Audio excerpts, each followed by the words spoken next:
শরীফকে আল্লাহর ফেরেশতা জিবরাইল বিশ্ব নবীর কাছে সেখানে পৌঁছে দিলেন। না না, নবী আমার মক্কা থেকে মদিনার পথে হিজরত করে পাড়ি দিলেন। আল্লাহর কোরআন নিয়ে ফেরেশতা জিবরাইল মদিনার জমিনে পৌঁছে গেলেন। এক কথায় নবী যেখানে গেলেন, নবী যেখানে পৌঁছালেন, আল্লাহর কোরআনও সেখানে পৌঁছে গেল। তাহলে কি বলা যায় না আল্লাহ নবী যে রাতে এসেছেন এই কদরের রাতের তুলনায় আরো অনেক গুণে দাম বেশি? জোরে বলেন না সুবহানাল্লাহ। কেন? নবী যেখানে যান কোরআন সেখানে যায়। আমার নবী যদি না আসতেন কোরআন জানতে পারতাম? কোরআন আসতো না। একবার জোরে বলেন সুবহানাল্লাহ। আমার ভাইরা, জওয়ান যুবক আল্লাহ ওয়ালা মুরব্বিয়ানেরা, তবে আমার নবী পাকের ওসিলাতে আমার আল্লাহ পাক এই রাতের মান, রাসূলুল্লাহর জন্মের রাতের মান এবং মাসের ইজ্জতকে আল্লাহ অনেক গুণে বাড়িয়ে দিয়েছেন। আরো একবার বলুন সুবহানাল্লাহ। আমার ভাইরা, আল্লাহর নবী আব্বাজান হযরত আদম আলাইহিস সালাম কোথায়? জান্নাতে। আল্লাহ বলেছেন কদ জাআকুম মিনাল্লাহি নূর, অবশ্যই তোমাদের কাছে কি এসেছে? নূর এসেছে, লাইট, জ্যোতি এসেছে। আব্বাজান আদম আলাইহিস সালাম জান্নাতের মধ্যে। আব্বাজান আদম আলাইহিস সালাম বলছেন লাম্মা খালাকাল্লাহু আদামা, যখন আব্বাজান আদমকে আল্লাহ বানালেন, ফাআউহাল্লাহু আলাইহি, আল্লাহ পাক ফাআলহামাহু আলাইহি, আল্লাহ পাক আদম আলাইহিস সালামের উপরে ইলহাম করলেন। ইলহাম, আসলে ইলহাম মানে কি? ইলহাম মানে আল্লাহর নেককার ওলি বান্দাদের অন্তরে আল্লাহ কোনো ভালো কথা জাগিয়ে দেন। আল্লাহ আগাম কোন ভালো বিষয় আল্লাহ পাকের ওলি বান্দাকে আল্লাহ তার অন্তরে ইলকা করে দেন, ঢেলে দেন, জানিয়ে দেন। এর নাম হলো ইলহাম। একবার জোরে বলেন। আপনারা ভালো বুঝতে পারবেন। আমরা আমাদের সকলের শ্রেতাজ মুজাদ্দিদুজ জামান আমিরুশ শরিয়া কুতুবুল আলমের প্রধানতম খলিফা বসিরহাটের আল্লামা হুজুর রাহমাতুল্লাহ আলাইহি, তিনি তার শেষ জীবনে 1945 সালে বসিরহাটের আমিনিয়া মাদ্রাসা ভিত্তি স্থাপন করেছিলেন।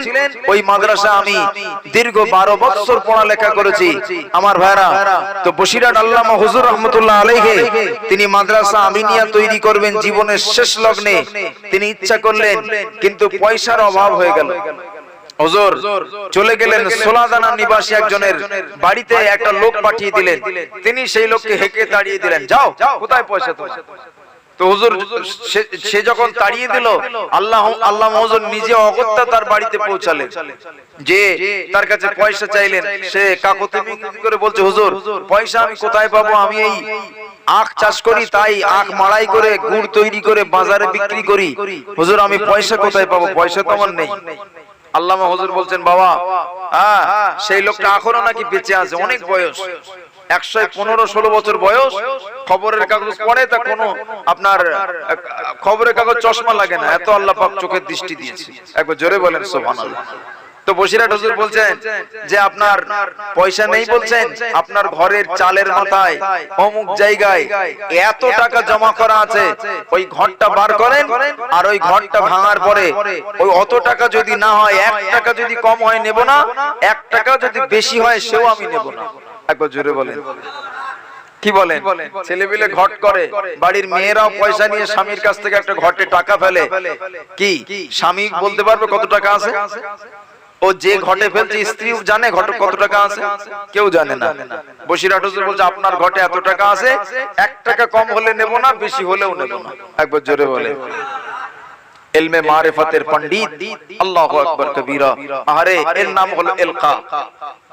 আল্লামা হুজুর রাহমাতুল্লাহ আলাইহি ওই আখ ব্যাপারীকে বললেন, ভাই আপনার ঘরের চালে মাথায় এত টাকা গোজা রয়েছে, এত টাকা আপনার ভান্ডারে আছে, আপনি যদি আপনার ওই টাকাটা ওই ঘরটা ভাঙার পরে নির্ধারিত টাকা যদি না হয়, 1 টাকা বেশি কম হয়, আমি নেব না, টাকা লাগবে না।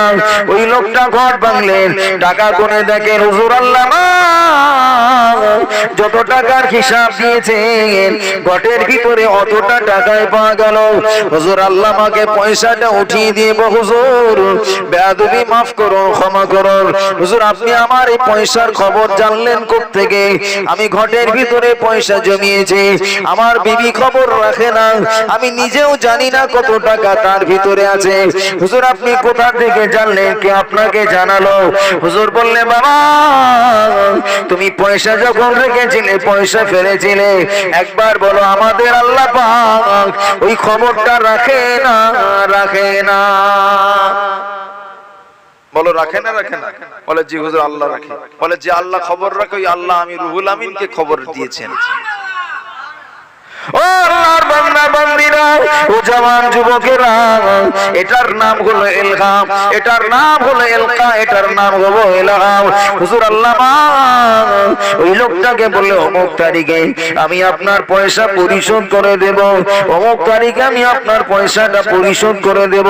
আমি উত্তরবঙ্গের সফরে যাব, আমি ওয়াজ নসিহতে যাব, আমি ওয়াজ নসিহত থেকে ফিরে এসে আমি আপনার পয়সাকে পরিশোধ করে দেব। কিন্তু না না, সময়ের ঠিক নির্ধারিত তারিখে হুজুর আল্লাহ পয়সা নিয়ে তার বাড়িতে পৌঁছালেন। ওই লোকটা বলে হুজুর আপনি আমাকে আর পয়সা দেবেন না, আপনাকে আর আমার পয়সা দেওয়া লাগবে না, আপনাকে ওই টাকাটা দেওয়ার পরে আমার ছেলে প্রথম হাটে গিয়েছে, এত ঝড় বৃষ্টি হয়েছে, টোটাল হাটে কোনো গুড় ব্যাপারী এলো না, আমাদের গুড় এত বেশি বিক্রি হয়েছে হুজুর, অনেক বেশি লাভ পেয়েছি হুজুর, আপনার ওসিলাতে অনেক লাভ পেয়েছি। না না, ওটা আপনার মাদ্রাসাতে আমি দান করে দিলাম, আর আমাকে দেয়া লাগবে না। ও আল্লাহর বান্দা বান্দীরা, এই হুজুর আল্লাহ পয়সার খবর যে বলে দিলেন, পয়সার নির্ধারিত টাকার হিসাবটা যে বলে দিলেন, আল্লাহ পাক বসিরহাটের রুহুল আমিন সাহেবের অন্তরে আল্লাহ পাক এই গোপন বিষয়টা জানিয়ে দিয়েছিলেন।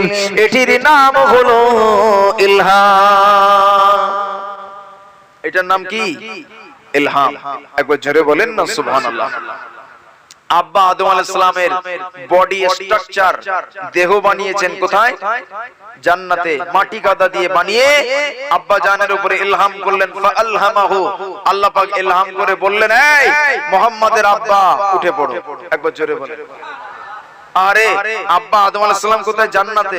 ওখানে কোনো বিয়ে শাদীর ব্যবস্থা হয়েছে? স্ত্রী নেই, কেউ নেই, সবে মাত্র তিনি একা।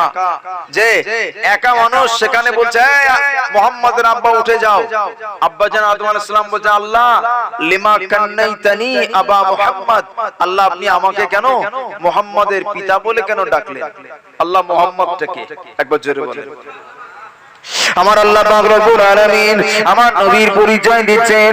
ও আল্লাহর বান্দা বান্দীরা, এক শ্রেণী মানুষ দেখবেন, এক শ্রেণী মানুষ বলে, এক শ্রেণীর আলেম ওলামা বলে, ফেসবুকে দেখবেন, হোয়াটসঅ্যাপে দেখবেন, ইউটিউবের ভিতরে দেখবেন, এক শ্রেণীর আলেম ওলামা বলে নবী দিবস করা যাবে না, নবী দিবস করা হারাম, বেদাত।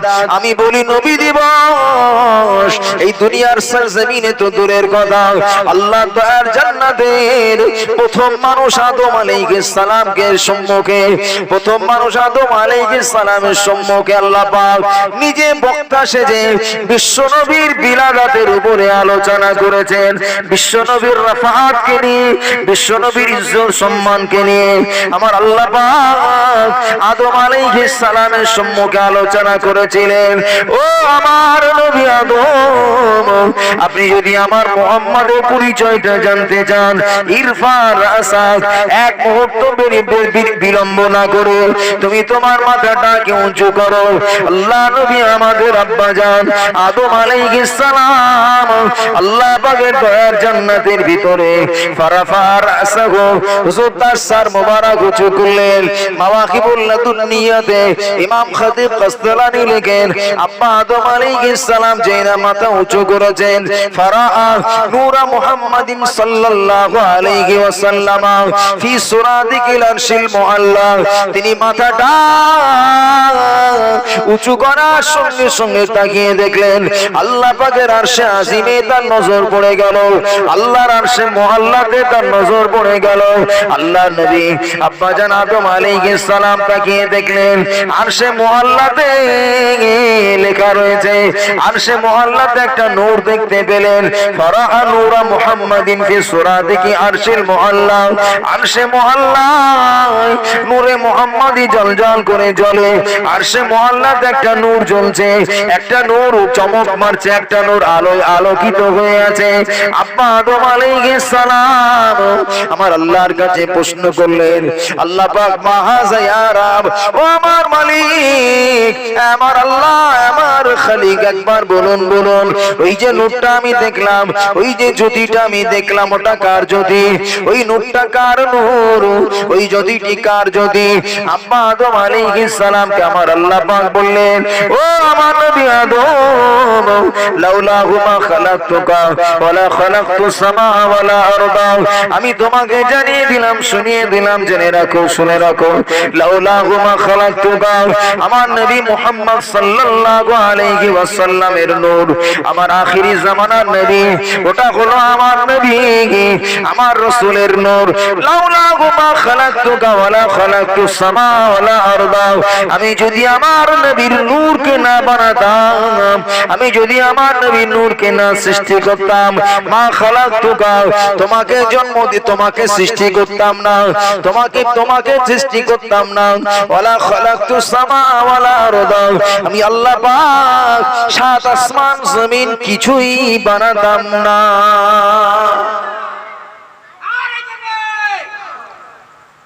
আমি আল্লাহ আমার নবীর নূর যদি না বানাতাম, তোমাকে বানাতাম না, আসমান জমিন কিছুই হতো না। একবার জোরে বলেন। আব্বাজান আদম আলাইহিস সালাম অবাক হয়ে গেলেন, আশ্চর্য হলেন, খুশি হলেন। তারপরে আমার আল্লাহ বলছেন, এই আদম শুনে রাখো, আমি আল্লাহ জানিয়ে দিলাম ওই বাচ্চাটা হবে অমিন যুররিয়াতিকা, ওটা তোমার বাচ্চা, তোমার ছেলে। একবার জোরে বলেন। অফিস সামাই আহমাদা, ওই ছেলেটার আকাশে নাম হবে আহমদ, আসমানবাসী তাকে আহমদ বলে চিনবে। অফিল আরদি মুহাম্মাদা, দুনিয়ার জমিনে তাকে দুনিয়ার মানুষেরা মুহাম্মদ বলে জানবে। একবার জোরে বলেন। আব্বাজান আদম আলাইহিস সালাম আরো বলেন, আমার নবী মুহাম্মদ সাল্লাল্লাহু আলাইহি ওয়াসাল্লামের এই পরিচয় পরিচিতি আমি শুধু আরশে মুআল্লাতে দেখলাম না। আব্বা আদম আলাইহিস সালাম বলেন, আমি লম্বা সময় আমাকে আমার আল্লাহ যখন আমাকে জান দিয়ে দিলেন, জীবন দিয়ে দিলেন, আমি সাজদারে হয়ে গেলাম, আমি সাজদায় পড়ে গেলাম। আমি সাজদায় পড়ার পরে লম্বা সময় সাজদা দিয়ে রাফাতু রাসি, আমি সাজদা থেকে মাথাটা উঁচু করলাম, রাফাতু রাসি নাযারতু ইলা কাওয়াইমিল আরশি, আমার দৃষ্টি আল্লাহর আরশে আজিমের পায়ায় চলে গেল।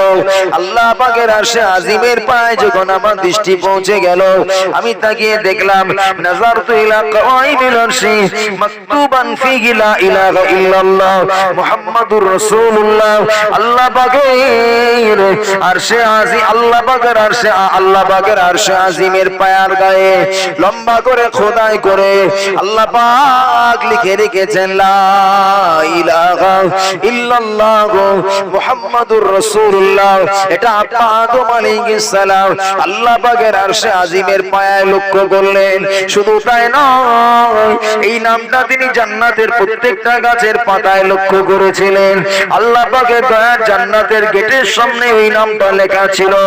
ও আল্লাহর বান্দা বান্দীরা, ও জওয়ান যুবকেরা, আল্লাহ নবী আব্বাজান আদম আলাইহিস সালামকে আল্লাহ পাক জান্নাতে সৃষ্টি করার পরে, আল্লাহ পাকে জান্নাতে তাকে বানানোর পরে, তার মধ্যে রূহ দিয়ে দেওয়ার পরে, জীবন দেওয়ার পরে একা একা তার ভালো লাগে না, সঙ্গী বিহীন তার জান্নাতে ঠিক ভালো লাগছে না।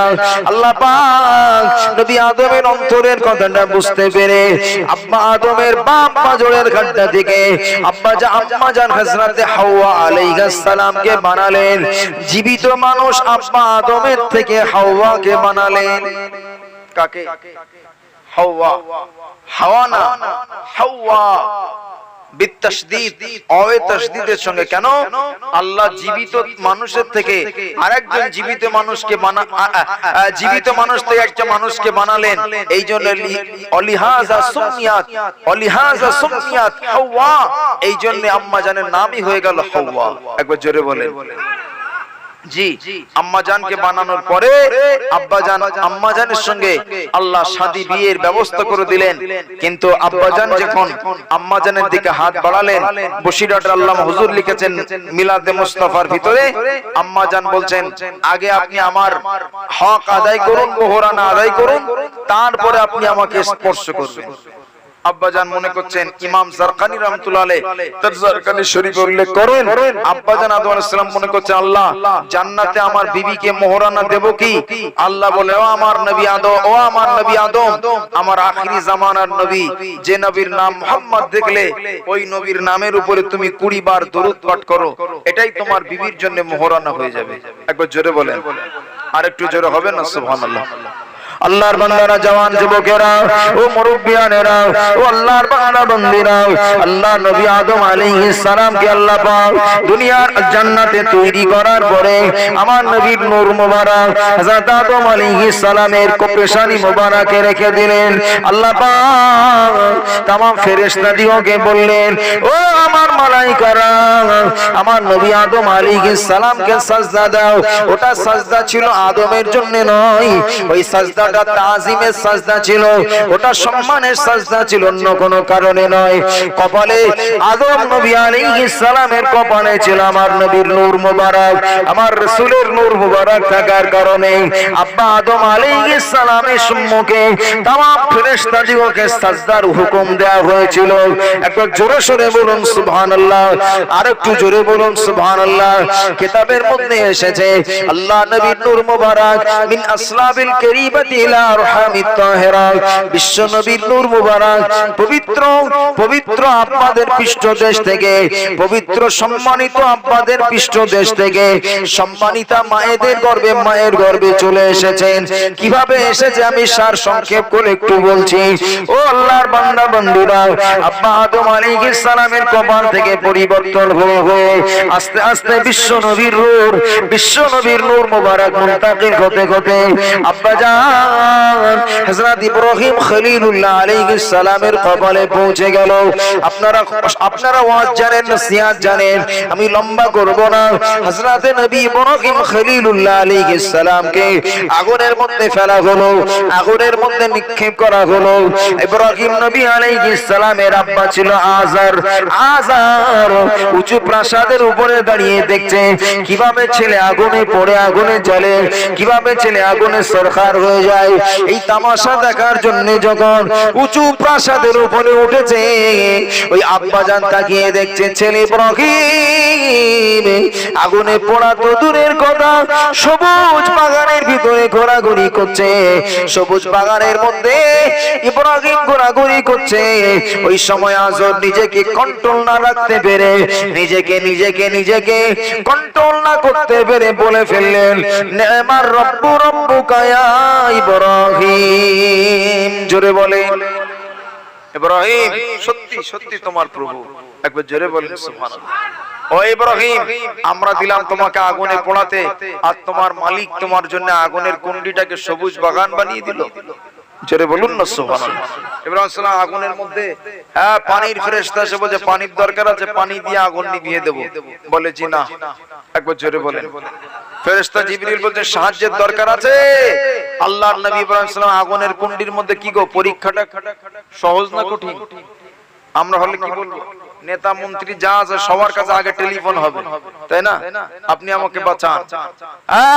আল্লাহর নবী ইব্রাহিম বললেন, ও আল্লাহর ফেরেশতা জিবরাইল, হাজাতুল লাকা আও ইলাল্লাহ, আমি আমার প্রয়োজন আপনার কাছে চাইবো না আমার মালিকের কাছে? একবার জোরে বলেন।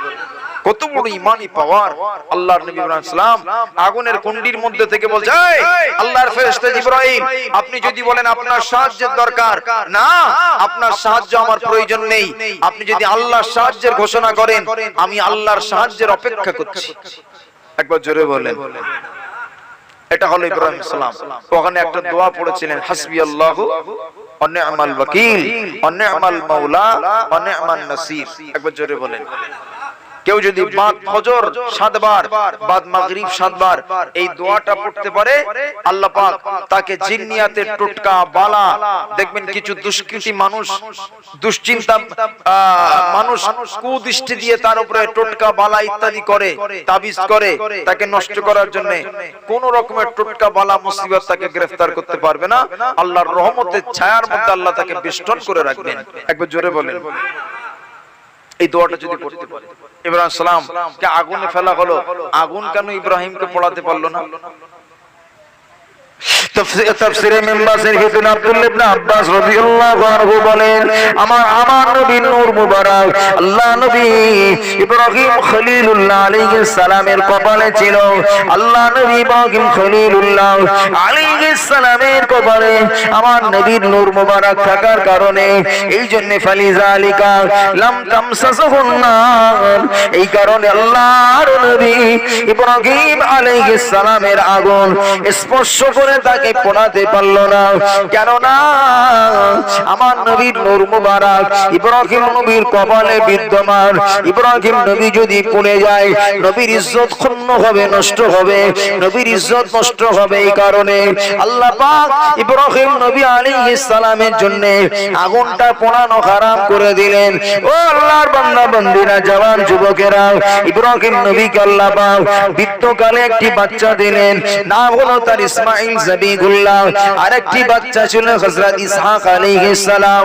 ও আল্লাহর বান্দারা, হযরত ইসমাঈল জাবিগুল্লাহ আলাইহিস সালামের ব্যাপারে আমার আল্লাহ পাক কোরআন নাযিল করে বললেন, ও আমার ইব্রাহিম, তুমি তোমার প্রিয় বস্তুকে কুরবানি করো, তুমি তোমার প্রিয় বস্তুকে কুরবানি করো। ঘটনা লম্বা হলেও সংক্ষেপ করে বলি, আল্লাহ নবী ইব্রাহিম বুঝেছেন ওটা আমার সন্তান ইসমাঈলকে আল্লাহ পাক ইশারা করেছেন। বেটা ইসমাঈলকে ডেকে বললেন, ইন্নী আরা ফিল মানাম, ও বেটা ইসমাঈল, আমি তোমাকে স্বপ্ন যোগে দেখেছি। আন্নী আসবাউকা ফানজুর মাযা তারা, ও বাবা ছেলে, আমি জানো তোমাকে জবাই করছি, এই বিষয়ে তোমার মতামত কি, পরামর্শ কি? ছেলে এক বাক্যে আব্বাকে উত্তর দিয়ে বলেছিলেন, ফাফআল মা তুমার, ও আমার আব্বা আপনি করে ফেলুন, আপনাকে আল্লাহ যে আদেশ করেছেন করে ফেলুন। সাতাজিদুনি ইনশাআল্লাহু মিনাস সাবিরিন, অচিরাত আপনি আমাকে ধৈর্য ধারণকারীদের মধ্যে পেয়ে যাবেন, ধৈর্যশীলদের মধ্যে পেয়ে যাবেন। আল্লাহর বান্দা বান্দীরা, এই বিষয়ে তাফসীর কারকেরা কি বলেছেন? বেটা ইসমাঈলকে সঙ্গে নিয়ে বাপ মিনার জমিনে চলে গেলেন। মিনার জমিনে পৌঁছে যে আল্লাহ নবী ইসমাঈলকে আপনার ইসমাঈলকে শুইয়ে দিলেন। ও আযা সিকিন ওয়ালা হুলকুম ইসমাঈলা, ছুরিটা ইসমাঈলের গলায় রেখে দিলেন। ইসমাঈলকে জবাই করে দেবেন, কুরবানি করে দেবেন। হযরত ইসমাঈল বলেছিলেন, ও আমার আব্বা, আপনি আমার আব্বা, আমি আপনার কলিজার টুকরা সন্তান। ও আমার আব্বা, আপনি আমার আব্বা, আমি আপনার কলিজার টুকরা সন্তান। তুকাল্লিবু ওয়াজহি ইলাল আরদ, তুকাল্লিবু ওয়াজহি ইলাল আরদ, ও আমার আব্বা, সামনাসামনি ডাইরেক্ট জবাই করতে গেলে আপনি যখন পৌঁছ চালাতে যাবেন, আপনার হৃদয়ে আমার প্রেম জন্মে যাবে, সন্তানের ভালোবাসা জন্মাবে, আপনার জবাই করতে কষ্ট হবে। আব্বা, তুকাল্লিবু ওয়াজহি ইলাল আরদ, আপনি আমার চেহারাটা জমিনের দিকে পুড়িয়ে দেন, আমার চেহারাটাকে জমিনের দিকে দিয়ে দেন, এক কথায় আমাকে উপর করে শুইয়ে দিয়ে আব্বা আপনি আমার ঘাড়ের দিক থেকে জবাই করবেন না, আমি আপনাকে দেখতে পাবো, আপনিও আমাকে দেখতে পাবেন না। ওগো আমার আব্বা, আমি জবাই করে জবিহুল্লাহ হয়ে যাব, আপনি জবাই করে খলিলুল্লাহ হয়ে যাবেন। জোরে বলেন না সুবহানাল্লাহ। তা ইসমাঈল আলাইহিস সালামের এই ছোট্ট পরামর্শ পছন্দ হয়ে গেল, ছেলেকে উপর করে শুইয়ে দিলেন। একবার জোরে বলেন।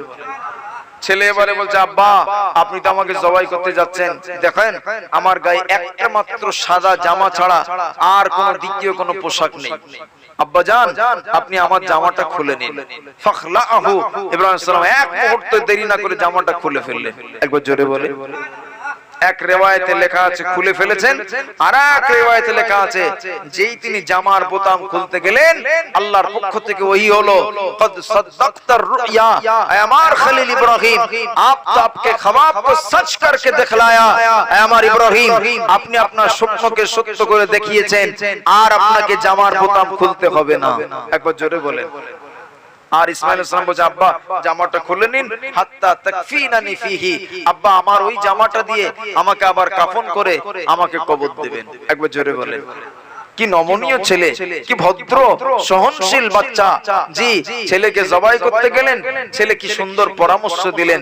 আজকালকার ছেলেকে যদি কেউ বাপ বলেই তোরে আমি এক ঘা দেব নাকি, তুই যে বাদরামি করছিস, মারবো নাকি, ও এত এখনকার বাচ্চারা এত হিংস্র হয়ে গেছে, আবার রুখে দাঁড়াবে, তুমিও দিলে আমিও ঝাড়বো, এই তো হয়ে গেছে। কিন্তু ইসমাঈল আলাইহিস সালাম বলছেন, আব্বা আপনার যেটা সিদ্ধান্ত আমি সেটাকে চূড়ান্ত বলে মনে করি। একবার জোরে বলেন। আল্লাহর বান্দারা, জওয়ান যুবকেরা, ও মুরব্বিয়ানেরা, মা বোনেরা, কান খুলে শুনে রেখে দিন, সন্তানের মতো সন্তান হলে কুররাতু আইনি, ওই বাচ্চা চোখে ঠান্ডা হয়ে যায়, চোখ তার শীতল হয়ে যায়। আল্লাহ নবী হযরত ইসমাঈল সবিকুল্লাহ আলাইহিস সালামকে একটা riwayate লেখা, তার জামাটা খুলতে গিয়েছেন আল্লাহর পক্ষ থেকে ওহী হলো। অপর আয়াতে লেখা আছে, অপর ব্যাখ্যাতে লেখা রয়েছে, আল্লাহ নবী হযরত ইব্রাহিম আলাইহিস সালামের বেটা ইসমাঈল সবিকুল্লাহ আলাইহিস সালামকে তিনি কুরবানি করার জন্য উবুর কোলে ঘাটের দিক থেকে জবাই করতে গেলেন। তিন বার তার ছুরিটা চালালেন, পোঁচ চালালেন না। ইসমাঈল সবিকুল্লাহ আলাইহিস সালামের একটি পশম কাটলো না, ইসমাঈল জবাই হলো না। হযরত ইব্রাহিম আলাইহিস সালাম দেখলেন ইসমাঈলের পরিবর্তে একটা দুম্বা জবাই হয়ে গেল, একটা দুম্বা কুরবানি হয়ে গেল। হাদিসের riwayate লেখা আছে, কদ রাআ ফিল জান্নাতি 40 খরিফা, ওই যে দুম্বাটা আল্লাহর নবী ইব্রাহিম আলাইহিস সালাম জবাই করেছিলেন, ওই দুম্বাটাকে আল্লাহর ফেরেশতারা দয়ার জান্নাতে 40 বছর চারণা করেছিলেন, চড়িয়েছিলেন। 40 বছরের বয়সের একটি দুম্বা ইসমাঈল আলাইহিস সালামের পরিবর্তে জবাই হয়ে গেল। ও আল্লাহর বান্দারা, জওয়ানেরা, যুবকেরা, হযরত ইসমাঈল আলাইহিস সালাম জবাই না হওয়ার কারণে ইব্রাহিম নবী আলাইহিস সালাম বড় রাগান্বিত হয়ে গেলেন, বড় গুসা হয়ে গিয়ে ওই ছুরিটাকে ছুঁড়ে ফেলে দিয়েছেন, ওই ছুরিটাকে ছুঁড়ে ফেলে দিয়েছেন। তাফসীরের মধ্যে পরিষ্কার এসেছে, ফালকাহু আলাল হাজার, ওই ছুরিটা পাথরের উপরে পড়ে গেল, ফাশাক্কাল হাজার, পাথর ফেটে চৌচির হয়ে গেল। কিন্তু না, ইসমাঈল সবিকুল্লাহ আলাইহিস সালামের একটি পশম কাটলো না। পাথর ফেটে গেছে কিন্তু পশম কাটলো না। আল্লাহর নবী সাল্লাল্লাহু আলাইহি ওয়াসাল্লাম বলে, এই ছুরি কি ব্যাপার, আমি তোকে আমার বেটাকে জবাই করতে গেলাম, সে ব্যাপারে কাটলি না, পাথর কেটে গেল, কি ব্যাপার? ছুরির জবান খুলে গেল। ও আল্লাহর নবী ইব্রাহিম, আগে বলুন আগুনের ধর্ম কি? একবার জোরে বলেন। বলে পুড়িয়ে দেওয়া। আপনাকে কি আগুন পোড়াতে পেরেছিল? ইব্রাহিম সাল্লাল্লাহু আলাইহি ওয়াসাল্লাম বলছে, জি না। বলছে, আমার ধর্ম হলো কেটে দেওয়া। হ্যাঁ, আপনি আমাকে কাটার নির্দেশ দিয়েছেন, আমার আল্লাহ 70 বার নিষেধ করেছে, খবরদার ইসমাঈলের একটা পশম যেন কাটবি না। একবার জোরে বলেন সুবহানাল্লাহ। তার একটি পশম যদি কেটে যায়, আখিরি জামানার নবী নূর নবীর নূর মুবারক ইসমাঈলের কপালে বিদ্যমান, তার কপালের একটি তার গর্দানের একটি পশম যদি কেটে যায়, খাতামুন নবিয়্যিন শেষ নবীর ইজ্জত ক্ষুণ্ণ হবে, নষ্ট হবে না। আমার নবী ইসমাঈলের একটি পশম যেন কাটবি না। হযরত ওই সময় ছুরি বলছে, ও আল্লাহর নবী ইব্রাহিম, আমি কি আপনার হুকুম পালন করব না আমার সৃষ্টিকর্তা আল্লাহর হুকুম? একবার জোরে বলে। আরেকটু জোরে হবে না?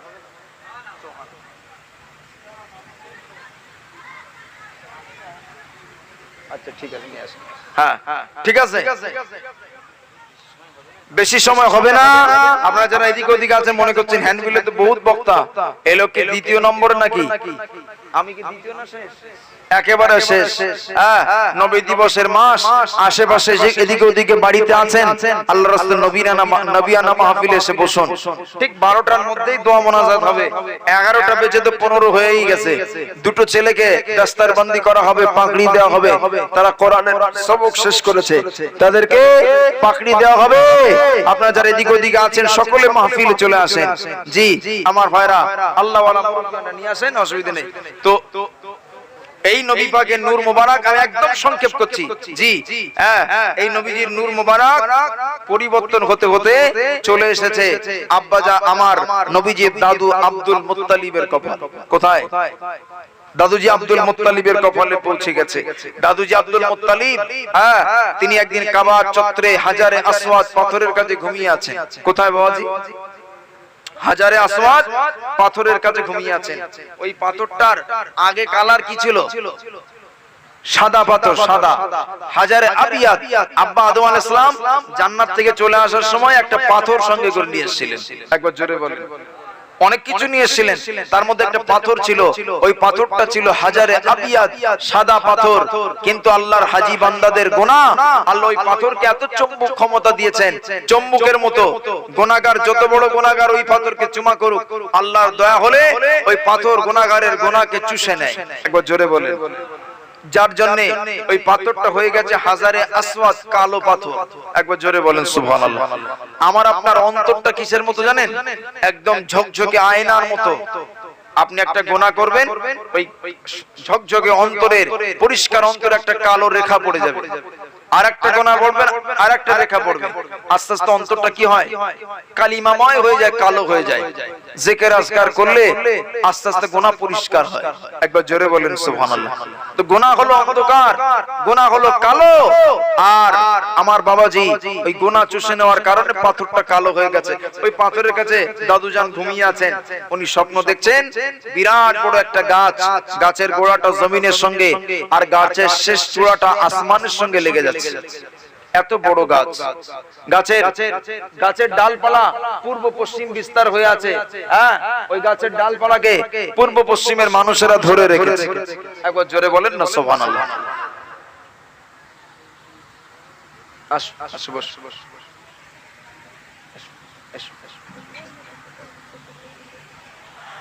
আলহামদুলিল্লাহ, পাগড়ি হবে ইনশাআল্লাহ। ঠিক আছে, হ্যাঁ ঠিক আছে। দুটো ছেলে পাগড়ি হবে ইনশাআল্লাহ। দুটি ছেলে, একজনের নাম হলো হাফেজ মোহাম্মদ মনিরুল ইসলাম, কালিকাতলা, এই কালিকাতলা জীবনতলা কালিকাতলা। আর একজন হলো হাফেজ আব্বাস আলী, এটা কি সরবেড়িয়া। দুটো ছেলে কোরআনের হাফেজ হচ্ছে, তাদের মাথায় দস্তারবন্দি করা হবে। একটু তাকবীর দেবেন, নারে তাকবীর। আর একটু জোরে বলবেন নারে তাকবীর। আর একটু জোরে বলেন নারে তাকবীর। সিলসিলায়ে হক মুজাদ্দিদুজ জামান, সিলসিলায়ে হক মুজাদ্দিদুজ জামান। নবীর মাদ্রাসা বলেন জিন্দাবাদ, কোরআনের হাফেজ বলেন জিন্দাবাদ। নারে তাকবীর, নারে তাকবীর। আল্লাহ কবুল করুন, বলুন আল্লাহুম্মা আমিন। আর জোরে বলেন আমিন। আব্বাজান স্বপ্ন দেখছেন কি? এক্ষুনি হবে না তো। আব্বা আদম সালাম, দাদু আব্দুল মুত্তালিব স্বপ্ন দেখছেন কি? বিরাট বড় একটা গাছ, গাছের গোড়া জমিনে, গাছের শেষ চূড়াটা আসমানের সঙ্গে লেগে আছে। একবার জোরে বলে। গাছের ডালপালা পূর্ব পশ্চিম বিস্তার হয়ে আছে। আব্বা আদম দাদু আব্দুল মুত্তালিব বলছেন পূর্ব পশ্চিমের মানুষ ধরে রেখেছে, মক্কার কুরাইশ গোত্রের এক শ্রেণীর মানুষ ধরে রেখেছে। আমি দেখলাম যত মানুষ ধরছে তত গাছটা বড় হচ্ছে। একবার জোরে বলেন। যত সময় যাচ্ছে গাছটা তত নূর আর নূর হচ্ছে, জ্যোতি হচ্ছে, তত বড় হচ্ছে, সংখ্যা তত বাড়ছে। কিন্তু আমি দেখলাম কুরাইশ গোত্রের আরেক শ্রেণীর মানুষ গাছের গোড়াটা কাটতে চাইছে। কিন্তু আমি দেখলাম পিছন দিক থেকে, গাছের পিছন দিক থেকে একটা নুরানি খুবসুরত ছেলে বার হয়ে এসে যারা গাছের গোড়াটা কাটতে চায় তাদের কোমর ভেঙে দিয়ে কপাল থেকে চোখ উঠিয়ে নিচ্ছে। তারা গাছকে কিছুই নষ্ট করতে পারে না, গাছের কাছেই ঘিসতে পারছে না। একবার জোরে বলে। স্বপ্নটা কঠিন, ভয়াবহ স্বপ্ন। তিনি বলছেন আমি স্বপ্নের মাধ্যমে এত বারকাতান গাছ দুনিয়ার মানুষ ধরে রেখেছে, আমি দেখে ঘুমের মাধ্যমে গাছটা যেই ধরতে গেলাম গাছ আমাকে রেখে পালিয়ে গেল। একবার জোরে বলুন। আব্দুল মুত্তালিব এই স্বপ্নটা থেকে ভীত সন্ত্রস্ত হয়ে গেলেন, মনটা খারাপ হয়ে গেল। স্বপ্নটা ব্যাখ্যা জানার জন্য তৎকালীন জামানার স্বপ্নের ব্যাখ্যাকারকের বাড়িতে পৌঁছে গেলেন। ব্যাখ্যাকারক চেহারা আব্দুল মুত্তালিবের দেখে বুঝেছেন আব্দুল মুত্তালিব কোন দুশ্চিন্তায় ভুগছেন। তিনি বললেন, হায় সরদার কুরাইশ, आपके चेहरे के रंग क्यों बिगड़ गया? ও কুরাইশ গোত্রের সরদার, আপনার চেহারার কালার কেন পরিবর্তন হয়ে গেল, কি হয়েছে আপনার? তিনি বললেন, ভাই আজকে আমি একটা ভয়াবহ স্বপ্ন দেখেছি, আমি একটা বিরাট কঠিন স্বপ্ন দেখেছি। কি স্বপ্ন দেখেছেন বিষয়টা খুলে তার সঙ্গে স্বপ্নটা তার কাছে জানিয়ে দিলেন। স্বপ্নের ব্যাখ্যা করো। হযরত আব্দুল মুত্তালিবকে বললেন, ও সরদারে কুরাইশ আব্দুল মুত্তালিব, এই স্বপ্নটা যদি আপনি দেখে থাকেন, এই স্বপ্নটার খবরটা আপনি যদি দেখে থাকেন, ও আব্দুল মুত্তালিব, এটা আপনার বদনসিব স্বপ্ন নয়, এটা আপনার বদনসিব স্বপ্ন নয়। ও আব্দুল মুত্তালিব, আমি দেখতে পাচ্ছি আপনার নসল থেকে, আপনার ওরস থেকে আল্লাহ পাক এই দুনিয়ার জমিনে একটি ছেলে পাঠাবেন। ওই ছেলেটা আখিরি জামানার নবী হবে, ওই ছেলেটা আখিরি জামানার পয়গম্বর হবে। ও আব্দুল মুত্তালিব, তোমার ওই বাচ্চাটাকে পূর্ব পশ্চিমের মানুষেরা মেনে চলবে। ও আব্দুল মুত্তালিব, ওই ছেলেটাকে কুরাইশ গোত্রের মানুষেরা মেনে চলবে, তবে কিন্তু না, কুরাইশ গোত্রের আরেক শ্রেণীর মানুষেরা ওই ছেলেটার বড় শত্রু হবে, ওই ছেলেটার বড় শত্রু হবে, ওই ছেলেটার বড় শত্রু হবে। কিন্তু না, যারা ওই ছেলেটার শত্রু হবে তারা তাকে কিছুই করতে পারবে না। ও আব্দুল মুত্তালিব, তাকে আরব এবং আজমের মানুষরা মেনে চলবে। হযরত আব্দুল মুত্তালিব স্বপ্নটা দেখার পরে হযরত আব্দুল মুত্তালিব স্বপ্নটা দেখার সঙ্গে সঙ্গে, স্বপ্নটা দেখার সাথে সাথে হযরত আব্দুল মুত্তালিব স্বপ্নটা শুনে বড় খুশি হলেন। তবে বললেন, ও ভাই স্বপ্নের ব্যাখ্যা করো। আমি যে ওই গাছটাকে একটু ধরতে গেলাম, গাছ থেকে একটু বরকত দিতে গেলাম, কিন্তু না, গাছ আমি ধরতে পারলাম না, গাছ আমাকে রেখে পালিয়ে গেল। হযরত আব্দুল মুত্তালিব, কারণটা আপনি আমাকে একটু বলে দিন, কারণটা ব্যাখ্যাটা একটু আমাকে শুনিয়ে দিন। আব্দুল মুত্তালিবকে তিনি বললেন, ও আব্দুল মুত্তালিব, ওই ছেলেটা উপযুক্ত হওয়া পর্যন্ত, ওই ছেলেটা উপযুক্ত হওয়া পর্যন্ত আপনি পৃথিবীতে থাকবেন না। ওই ছেলেটার আরিত ইসলাম ধর্ম পৃথিবীর জমিনে প্রচারিত হওয়া পর্যন্ত আপনি দুনিয়ার জমিনে থাকতে পারবেন না। ওই ইসলামের গাছ আপনি নিতে পারবেন না, ধরতে পারবেন না। ও আল্লাহর বান্দারা, আব্দুল মুত্তালিব স্বপ্নের ব্যাখ্যাটাকে শুনে এসে তার বেটা আবু তালেবকে ডেকে বলেছিলেন, আবু তালেব, ও বাবা আবু তালিব, আমি তোমাকে নিয়ে একটা স্বপ্ন দেখেছি বাবা। আমার এই স্বপ্নের ব্যাখ্যাকারক ব্যাখ্যা জানিয়েছেন, আমার ঘরে একটা ছেলে হবে, যে ছেলেটাকে আরব আজমের মানুষেরা মেনে চলবে, আরবের মানুষেরাও মেনে চলবে। ও বাবা আবু তালেব, আমার মনে হয় স্বপ্নের ব্যাখ্যা তুমি সেই ছেলে হবে। কিন্তু না, তখনও রাসূলুল্লাহর আব্বা আব্দুল্লাহরও জন্ম হয়নি রে বাবা, তখনও রাসূলুল্লাহর আব্বা আব্দুল্লাহ জন্ম হয়নি। হযরত আবু তালেব স্বপ্নের ব্যাখ্যাটা শুনলেন, কিন্তু বাবা ওই স্বপ্নের ব্যাখ্যা হাকিকতে কি আবু তালেব ছিল নাকি? আবু তালেব ছিল না, ওটা কে? আমার নবী। একবার জোরে বলেন। ওই যে গাছ, ওটা হলো ইসলামের গাছ, ঈমানের গাছ। একবার জোরে বলেন। গাছ যারা ধরে রেখেছে ওরা ঈমানদার। একবার জোরে বলেন। এখানে আমরা যারা ঈমানওয়ালা বসে আছি, আমরা ওই দিন ওই গাছ ধরে রেখেছিলাম। একবার জোরে বলেন। কুরাইশ গোত্রের যারা গাছ ধরে রেখেছিলেন তারা অন্য কেউ নয়, আবু বকর, ওমর, উসমান গনি ইত্যাদি সাহাবা হুজুররা ধরে রেখেছিলেন। একবার জোরে বলেন। ওই গাছ যারা কাটার চেষ্টা করেছিল, আবু জাহাল, উতবা, শাইবা, এদের গোষ্ঠী, ওই গাছ গোষ্ঠীরা গাছ কাটার চেষ্টা করেছিল, কিন্তু কাটতে পেরেছিল? পারেনি। একবার জোরে বলেন সুবহানাল্লাহ ওয়া বিহামদি। ইসলামের জয় হয়েছে, ওদের পরাজয় পতন হয়েছে, জাহান্নামী হয়েছে। একবার জোরে বলেন সুবহানাল্লাহ। তো এই স্বপ্নের ব্যাখ্যা দাদু আব্দুল মুত্তালিব আবু তালেবকে বলেছে, তুমি মনে হয় সেই ছেলে হবে। তো আবু তালেব মাঝে মাঝে রাসূলুল্লাহর কাছে, নবীজি নবুয়ত পাওয়ার পরে মাঝে মাঝে আবু তালেব এই স্বপ্নের কথাটা তিনি বলতে ভাতিজা মুহাম্মদ, তোমাকে নিয়ে আমার আব্বা স্বপ্ন দেখেছিলেন, বলেছিলেন আব্বা আমাকে বলেছিলেন তুমি সেই ছেলে হবে, কিন্তু ওই ছেলেটা আমি নয় মুহাম্মদ, আমি আবু তালেব ওই ছেলে নয়, ও ভাতিজা মুহাম্মদ সেই ছেলেটা হলো তুমি। একবার জোরে বলেন। এই স্বপ্নের কথাটা বারবার তিনি আব্বার কথা মনে করিয়ে রাসূলুল্লাহকে বারবার শোনাতেন। সেই স্বপ্ন ছেলেটা হলো অন্য কেউ নয়, সেটা আমার ভাতিজা মুহাম্মদ। একবার জোরে বলেন সুবহানাল্লাহ।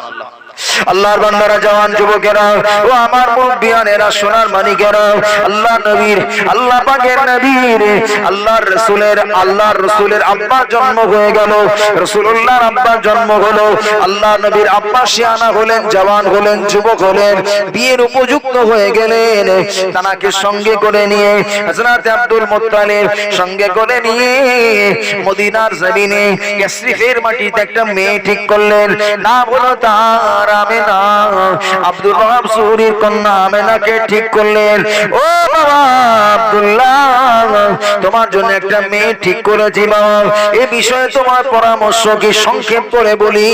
হযরত আব্দুল ওয়াহাব বলেছিলেন, আব্বা জান, আপনি যাতে খুশি আমিও তাতে রাজি। বাপ বেটা খুশি রাজি হয়ে গেলেন, বিয়ের জন্য রাস্তায় বার হয়ে পড়েছেন। কিন্তু নানা রাস্তার প্রতিমধ্যে কাবিলায়ে সারান গোত্রের কাছে যে না পৌঁছে গেলেন, ওই সময়ে আব্দুল্লাহকে একটা মহিলা দাঁড়িয়ে আছেন, অত্যন্ত অপরূপা সুন্দরী জামিলা হাসিনা, অত্যন্ত বড় আবেদা সাহেদা নারী। ওই নারীটা চুপটি মেরে দাঁড়িয়ে বলেন, ও হযরত আব্দুল্লাহ, আপনি কি একটু দাঁড়িয়ে যাবেন? হযরত আব্দুল্লাহ দাঁড়িয়ে গেলেন। মেয়েটা বলে, ও আব্দুল্লাহ, আপনি যদি আমার সঙ্গে একবার সহবাস করেন, আপনি যদি আমার সঙ্গে একবার সহবাস করেন, বিনিময়ে আমি আপনাকে 100 উট পুরস্কৃত করব, 100 উট হিসাবে আপনাকে দেব। হযরত আব্দুল্লাহ বলেছিলেন, আম্মাল হারামু ফাল মামাতু দুনা। ও মহিলা, শুনে রাখো, তোমার সঙ্গে ব্যভিচার করার তুলনায়, তোমার সঙ্গে অপকর্ম অশ্লীল কর্মে লিপ্ত হওয়ার তুলনায় আমার মরে যাওয়াটাকে আমি ভালো মনে করি। মেরি মার জানে কো मैं बेहतर समझता हूं। তোমার সঙ্গে অপকর্ম করতে চাই না, আমার মৃত্যু আমি ভালো মনে করি। এই কথাটা বলে আব্দুল্লাহ সোজা চলে গিয়েছেন। মহিলাটা অবাক হলেন। জামানাটা জাহিলিয়াতের যুগ, জামানাটা বর্বরতার যুগ। মানুষ জেনা ব্যভিচারটাকে দোষের মনে করে না, জেনা ব্যভিচারটা আম হিসাবে চলতো সেই জামানায়। কিন্তু ওই জামানাতে দাঁড়িয়ে আব্দুল্লাহর ওই কথাটা শুনে মেয়েটা একটু আশ্চর্য হলেন, অবাক হলেন। ও আল্লাহর বান্দারা, আব্দুল্লাহ কোনো কথা না বলে আব্বার সঙ্গে মদিনার জমিনে ইয়াসরিফে আল্লাহ নবীর, আল্লাহ রাসূলের আব্বা জান, তার আম্মা জান হযরত আমিনার সঙ্গে শাদী বিয়ে হয়ে গেল। বিয়ে শাদী হলো বাবা। আল্লাহ নবীর সঙ্গে আল্লাহ নবীর আব্বা আব্দুল্লাহর সঙ্গে মা আমিনার শাদী হয়ে গেল। শাদী হওয়ার পরে আল্লাহর নবী, দয়ার নবীর আব্বা জান আম্মা জান আমিনার সঙ্গে প্রথমবার সহবাস করলেন যেদিনে, ওই দিনটা ছিল লাইলাতুল জুমআ, জুমারাত ফি আউয়ালি রজব, রজব মাসের পয়লা তারিখ জুমারাত। আল্লাহ নবীর আম্মা জানের সঙ্গে সহবাস করলেন। আল্লাহ নবীর আব্বা জান সালাসাতা আইয়ামিন শ্বশুর বাড়িতে 3 দিন থাকলেন। 3 দিন থেকে তিনি ইয়াসরিফের জমিন ছেড়ে দিয়ে আস্তে আস্তে বাড়ির পথে রওনা দিয়েছেন। আল্লাহ নবীর আব্বা জান আব্দুল্লাহ যখন ওই কাবিলায়ে জাহরান গোত্রের কাছে পৌঁছালেন, তিনি তাকিয়ে দেখলেন সেই মহিলাটা তখনও পর্যন্ত চুপটি মেরে দাঁড়িয়ে। হযরত আব্দুল্লাহ বললেন, মা, আপনি এখনো কেন দাঁড়িয়ে আছেন? ও মা, এখনো কেন দাঁড়িয়ে রয়েছেন? ও মা, আজ থেকে কয়েকদিন আগে আপনি যে আমার কাছে যে প্রস্তাবটা রাখছিলেন, যে কথা বলছিলেন, আজ তো কুছ পেশকুশ नहीं करती, আজকে তো সে বিষয়ে কোনো কথা বলো না। ওই মহিলাটা জবান খুলে বলেছিলেন, ও আল্লাহর নবীর আব্বা আব্দুল্লাহ, আমি তৌরাত কিতাবের একজন আলিমা, আমি একজন তৌরাত কিতাবের পণ্ডিত্য রাখনে वाली একজন রমণী। ও হযরত আব্দুল্লাহ, আমি তৌরাত কিতাবে পড়েছি আখিরি জামানার নবীর আব্বা যিনি হবেন, তার আব্বার নাম হবে আব্দুল্লাহ, তার কপালে নূরে মুহাম্মাদি থাকবে। আমি আপনার কপালে নূরে মুহাম্মাদিকে দেখেছিলাম। আমি জীবনে যৌন ক্ষুধা নিবারণের জন্য আপনাকে প্রস্তাব দিই না, আমি যৌন ক্ষুধা নিবারণের জন্য আপনার কাছে প্রস্তাবটা রাখি না। যখন তৌরাত কিতাবে আখিরি জামানার নবীর আলোচনা পড়তাম, আখিরি জামানার নবীর पैदाइशকে নিয়ে আলোচনা করতাম, তখন আমি আল্লাহর কাছে দোয়া চাইতাম, আল্লাহ পাক আপনি আমার নবীকে, আপনার আখিরি জামানার নবীকে আমাকে আমার গর্বে পাঠাবেন, আমার ইজ্জতকে আপনি বাড়িয়ে দেবেন, আপনি আমার সম্মানকে উঁচু করবেন আল্লাহ। ও আমার আল্লাহ পাক আপনি আমাকে আখিরি জামানার নবীর মা হিসাবে কবুল করুন।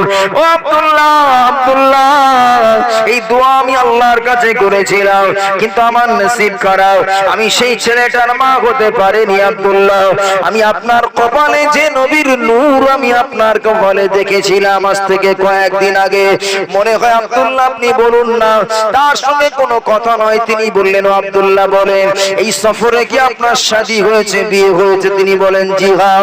ও আব্দুল্লাহ শুধু বিয়ে হয় না, আপনার কপালে যে নূরে মুহাম্মাদি চমকাচ্ছিল, ওই নূরে মুহাম্মাদি যার সঙ্গে শাদী হয়েছে সেই রমণী তার গর্ভে পৌঁছে গিয়েছে।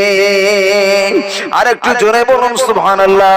ও আব্দুল্লাহ তিনি তো নবীর মা হয়ে গিয়েছেন, আপনি রাসূলুল্লাহর আব্বা, আখিরি জামানার নবীর আব্বা। ও আব্দুল্লাহ আমি তওরাত কিতাবের পণ্ডিত রাখনে ওয়ালি একজন রমণী আপনাকে বলি, আমি মা হতে না পারাও দুঃখিত বটে, কিন্তু আপনাকে একটা সাবধান করে দিই, ওই ছেলেটার জানের শত্রু হলো ইহুদিরা। ও আব্দুল্লাহ আপনার ছেলেটাকে আপনি সাবধানতার সঙ্গে লালন পালন করবেন, তার জানের শত্রু হলো ইহুদিরা। কিন্তু না না, আল্লাহ নবী মায়ের গর্ভে 6 মাস, এদিকে আব্বা আব্দুল্লাহ বিদায় নিলেন। ছেলের এই সাবধানতা, সেই রমণীর ওই সাবধানতা পালন করার মতো, ছেলের পক্ষে পালন করার মতো সুযোগ সুবিধা আব্বাজান আব্দুল্লাহ আমার নবীর আব্বাজানের নসিবে হলো না। ও আল্লাহর বান্দার এদিকে আমেনা গর্ভবতী, গর্ভে বাচ্চা। এমন সময় মক্কার রমণীরা, মক্কার মেয়েরা বলল, এ আব্দুল্লাহ এই স্বামীকে গো বৌমা আমেনাকে রাখা যাবে না, তারা মূর্খের যুগের মানুষ, আপনার বৌমা হলো স্বামীকে গো, 6 মাস শাদী হলো না, তার স্বামীকে খেয়ে ফেলেছে। এ আব্দুল্লাহ ছেলেকে আপনার বৌমাকে হয় এখান থেকে তাড়িয়ে দিন, নচেত আমাদের দিন ভালো যাবে না। ওই স্বামীকে গো বৌমাকে দেখলে আমাদের দিন ভালো যাবে না। আব্দুল্লাহ মক্কার রমণী আব্দুল মুত্তালিব মক্কার রমণীদের যাবে বলে মা আমেনার ঘর বাতা আবু কুবাইস পর্বতের পাশে জীর্ণ শীর্ণ একটা কুঠির বেঁধে দিয়ে আমেনা ওখানে থাকেন। একদিকে স্বামী চলে যাওয়ার বেদনা, অপরদিকে মক্কার রমণীরা তাকে বয়কট করেছে।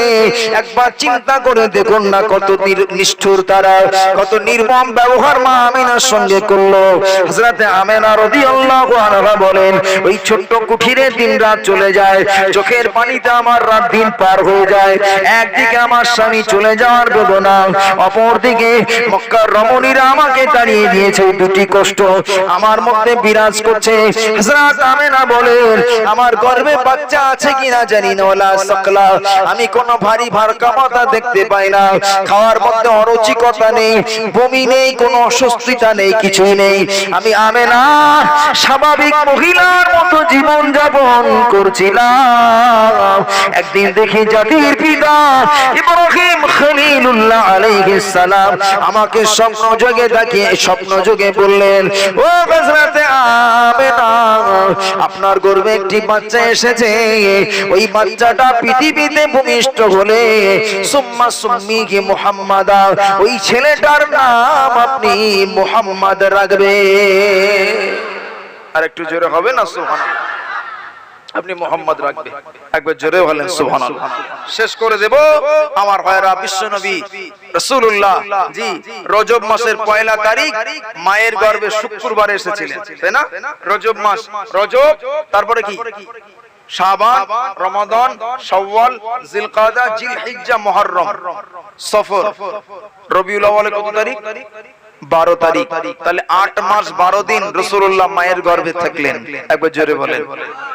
8 মাস 12 দিন পরে রবিউল আউয়ালের সুবহে সাদিকের সময় নবীজি দুনিয়া থেকে ভূমিষ্ঠ হবেন। একজন রমণী মেয়েলি কণ্ঠে এসে বলছে, মা আমেনা উঠে পড়ুন, ভাগ্যবতী রমণী উঠে পড়ুন। একবার জোরে বলেন। মা আমেনা বলছেন, ওই রাত্রে আমি ঘুমিয়েছিলাম, আমি দেখলাম বসিরাট হুজুর লিখেছেন, আমি দেখলাম আসমানের তারকাগুলো যেন আমার ঘরে ছিঁড়ে ছিঁড়ে পড়ছিল। আর একটু জোরে বলেন সুবহানাল্লাহ।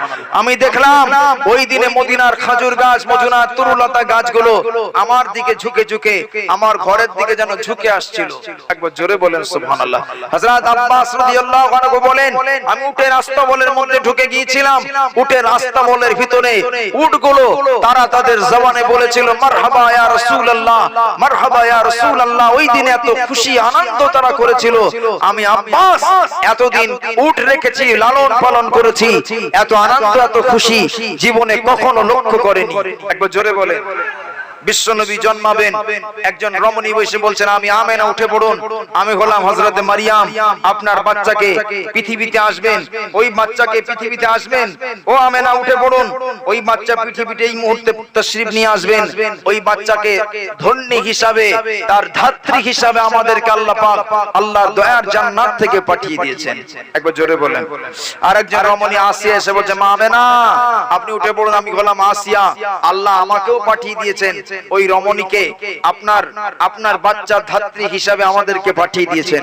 একবার জোরে বলেন সুবহানাল্লাহ। মা আমেনা উঠে পড়লেন, তানারা আল্লাহর নবী পৃথিবীতে ভূমিষ্ঠ হলেন, আম্মা জান আমেনা খুশিতে বাগবাগ হয়ে গেলেন। একবার জোরে বলেন। আল্লাহর নবীর আম্মা জান হযরত আমেনা বাচ্চার চেহারা থেকে তাকিয়ে বড় খুশি হয়ে গেলেন। আল্লাহ পাক এত সুন্দর বাচ্চা, এত নুরানি খুবসুরত বাচ্চা দুনিয়ার সরজমিনে মদিনার মাটিতে কখনো আসেনি, কখনো হয়নি। মক্কার মাটিতে, মক্কার জমিনে, আরবের জমিনে এত সুন্দর বাচ্চা, এত খুবসুরত বাচ্চা কখনো আসেনি। মা আমেনা বাচ্চা দিকে একবার তাকান আর আনন্দ করার অপর দিকে নিজের আপন স্বামী আব্দুল্লাহ রাদিয়াল্লাহু তাআলা আনহু তিনি মাত্র 2 বছর 2 মাস 12 দিন বিদায় নিলেন। ওই কষ্ট মা আমেনার মধ্যে বিরাজ করলো, আরে আমার স্বামী যদি হায়াতে থাকতেন আমার বাচ্চাকে দেখে বড় খুশি হতেন, বড় আনন্দিত হতেন। মা আমেনা রাদিয়াল্লাহু তাআলা আনহা একদিকে বাচ্চা দেখে আনন্দ করলেন, অপরদিকে স্বামীর চলে যাওয়ার বেদনায় বড় দুঃখিত হলেন, কষ্ট পেলেন। মা আমেনার চোখের পানি বন্ধ হয় না, তার বুকটা চওড়া হলো বটে, কিন্তু তার মন চাইলো আমার নবী, আমার বেটার দাদু আব্দুল মুত্তালিব কখন আসবেন, তাকে একটু আমার বাচ্চাকে দেখাবো। ও আল্লাহর বান্দারা, এদিকে না এদিকে আব্দুল মুত্তালিব কাবার চত্বরে ওই রাত্রে ঘুমিয়েছিলেন। কিছু মানুষেরা কানাঘুষো করছে, কানে কানে কথা বলছে। আব্দুল মুত্তালিব ওই গভীর রাতে, নিশুতি রাতে দুঃসাহসের সঙ্গে বললেন আপনারা কারা, আপনারা কোত্থেকে এসেছেন? তারা বলে আমরা ইহুদি। ও আব্দুল মুত্তালিব, ও আব্দুল মুত্তালিব একবার বলুন এখানে কুরাইশ গোত্রটা কোন দিকে, একবার বলুন। আব্দুল মুত্তালিব বুঝে গেছেন ওই কুরাইশ গোত্র মানে ওই বাচ্চাটা আমেনার গর্ভে যে বাচ্চা আছে সেই ব্যাপারে, সেই বাচ্চাটাকে নষ্ট করতে, ধ্বংস করতে এসেছে এরা। এরা আমার ভাতিজা, আমার নাতি হযরত মুহাম্মাদের জানের শত্রু, জীবনের শত্রু। আপনারা বলতে পারেন আব্দুল মুত্তালিব মুহাম্মাদের পরিচয় কিভাবে জানলেন? হযরত আব্দুল মুত্তালিব বলেন আমি কাবার চত্বরে ঘুমিয়ে থাকতাম, আল্লাহর কাবার ভিতর থেকে আজগবি ভাবে আওয়াজ আসতো, ও আব্দুল মুত্তালিব আপনার মরা ছেলে, মরা বেটা আব্দুল্লাহর ওরস থেকে, আমেনার গর্ভ থেকে খুব তাড়াতাড়ি একটা বাচ্চা হবে, ওই বাচ্চাটার নাম আপনি মুহাম্মদ রেখে দেবেন। জোরে বলেন সুবহানাল্লাহ। ও আল্লাহর বান্দারা, যেদিকে মা আমেনার ঘর ওই দিকটাকে কাবা, ওই দিকটাতে ইহুদি দিওয়াকে না পাঠিয়ে অন্য দিকে পাঠিয়ে দিলেন। হযরত আব্দুল মুত্তালিব ওই কাফের বেঈমান ইহুদিদের কথা শুনে বুঝে গিয়েছেন আমার নাতি, আমার মরা বেটা আব্দুল্লাহর ওরস থেকে, আমেনার গর্ভ থেকে সেই বাচ্চাটা আজই মনে হয় ভূমিষ্ঠ হয়ে গিয়েছে। আব্দুল মুত্তালিব কোনো কথা না বলে ছুটে মা আমেনার ঘরের দিকে পৌঁছে গেলেন। আমেনাকে ডাকলেন বৌমা, বৌমা বলে যেই না ডেকেছেন হযরত আমেনার বুকটা চওড়া হয়ে গেল, খুশিতে বাগে বাগ হয়ে বললেন ও আমার শ্বশুর আব্বাজান একবার ঘরের মধ্যে প্রবেশ করে দেখুন কত সুন্দর বাচ্চা, কত সুন্দর নুরানি বাচ্চা, কত সুন্দর খুবসুরত বাচ্চা। আল্লাহ আল্লাহর নবী দয়ার নবী দাদুজি জিনা আমেনার ঘরের দরজার সম্মুখে পৌঁছালেন। দুটি ফেরেশতা উলঙ্গ তলোয়ার নিয়ে দাঁড়িয়ে রয়েছেন। তারা বলো আব্দুল মুত্তালিব, না না, আপনি যেন প্রবেশ করবেন না। ও আব্দুল মুত্তালিব, আপনি যেন প্রবেশ করবেন না। আমরা হলাম আল্লাহ পাকের ফেরেশতা, নো এন্ট্রি, যাওয়া যাবে না, যেতে পারবেন না। আল্লাহর ফেরেশতাদের দেখা দর্শন চলছে। আল্লাহর ফেরেশতাদের দেখা দর্শন শেষ না হওয়া পর্যন্ত পৃথিবীর কোন মানুষকে দেখানো হবে না। জোরে বলেন না, আর একটু জোরে হবে না? বিশ্ব নবী এসেছেন, একবার জোরে বলেন সুবহানাল্লাহ।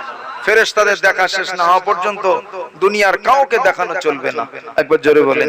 এই কথাটা যায়ীফ লেখা আছে, কিন্তু ফজিলাতের ক্ষেত্রে বলা যায়। আমার ভাইরা, বিশ্ব নবী মুহাম্মদুর রাসূলুল্লাহ জন্মালেন, মা আমেনা বলছেন আমার বাচ্চাটা জন্মেছেন সাধারণ বাচ্চার মতো নয়, বরং সাজদা অবস্থাতে, সাজদারত অবস্থাতে জন্ম নিয়েছেন, একবার জোরে বলেন। আমার বেটা মুহাম্মদ তার জবান দিয়ে দেখলাম কয়েকটা বাক্য পড়লেন, তার মধ্যে তিনটি কথা বলেছিলেন। প্রথম নম্বরের কথা হলো আল্লাহু আকবার কবীরা, জোরে বলেন আল্লাহ মহান, আল্লাহু আকবার কবীরা। আমার শিশু মুহাম্মদ সাজদায় পড়ে দ্বিতীয় কথা বলেছিলেন আলহামদুলিল্লাহি কাসীরা, জোরে বলেন সমস্ত প্রশংসা আল্লাহ পাকের জন্য, সুবহানাল্লাহি বুকরাতাও ওয়া আসীলা। তিন নম্বর কথা বলেছিলেন সুবহানাল্লাহ, ওই আল্লাহ পাক যিনি, যার পবিত্রতা বুকরাতাও ওয়া আসীলা, সকাল সন্ধ্যায় আমি বর্ণনা করি, একবার জোরে বলেন। আমার নবী কি অবস্থায় জন্ম নিয়েছেন? সাজদা হালাতে তিনটি তাসবিহ পড়েছিলেন, একবার জোরে বলেন। হযরতে ঈসা আলাইহিস সালাম শিশুকালে কথা বলেছিলেন, মায়ের পরিচয় দিয়েছিলেন, মায়ের সতীত্বর কথা বলেছিলেন। আমার নবী মায়ের পরিচয় না, কারোর পরিচয় নয়, আমার আল্লাহর প্রশংসার পরিচয় দিয়েছিলেন। এটাই পার্থক্য, একবার জোরে হবে না সুবহানাল্লাহ? আর একটু জোরে হবে না সুবহানাল্লাহ? জি, এই যে আমার ভাইরা একদম নবীর এসেছেন যে দিনে, একদম সংক্ষেপ করে বলেছে, সময় একদম নেই। 12টার মধ্যে দোয়া মোনাজাত হবে। দেখছেন দুটি বাচ্চার মাথায় পাগড়ি দেওয়া হবে। আপনাদের মাদ্রাসা, আপনাদের দেয়া অর্থ পরিশ্রমের পয়সায় মাদ্রাসা গড়ে উঠেছে। জি, আমার বাবাজিরা, আপনাদের কাছে আমি একটু ভিক্ষা করব। জি, একটু কে আছেন আল্লাহর পাগল বান্দা, এই নবীর বিলাদাতের মাস, নবীকে কিছু দিতে পারিনি, মেহমানদারি কিছু করাতে পারিনি, পেরেছি? যে যারা মাদ্রাসায় পড়ে এরা হলো মেহমানানে রাসূল, রাসূলের মেহমান, একবার জোরে বলেন। এদের খাওয়াবেন মানে নবীর খাওয়ানোর সমতুল্য সওয়াব পাবেন, একবার জোরে বলেন। আর একটু জোরে হবে না? আর একটু জোরে হবে না সুবহানাল্লাহ? কেন? রাসূলুল্লাহর মেহমানকে খাওয়াতে পছন্দ করতেন।